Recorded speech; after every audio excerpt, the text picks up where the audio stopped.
लाडक्या बहिणींना सरकारचं मोठं सरप्राईज. लाभार्थी महिलांच्या खात्यात येणार 3,000 रुपये.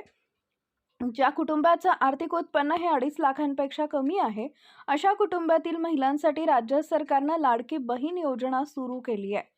या योजनेअंतर्गत दर महिन्याला लाभार्थी महिलांच्या बँक खात्यात 1,500 रुपये जमा करता येतील. ही योजना महिला वर्गामध्ये चांगलीच लोकप्रिय झाली आहे. मात्र गेल्या काही दिवसांपासून लाडक्या बहिणींना मिळणाऱ्या या लाभात अनियमितता असल्याचं दिसून येत आहे. मागील काही महिन्यांमध्ये राज्यात स्थानिक स्वराज्य संस्थांच्या निवडणुका होत्या. या निवडणुकांच्या आचारसंहितेमुळे लाडक्या बहिणींना पैसे मिळण्यास विलंब झाल्याचं पाहायला मिळालंय.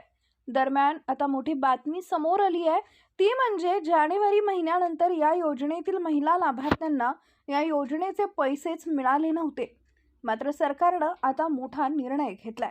समोर आलेल्या माहितीनुसार फेब्रुवारी महिना आणि मार्च महिना अशा 2 महिन्यांचे पैसे लाभार्थी महिलांना एकदाच मिळणार आहेत.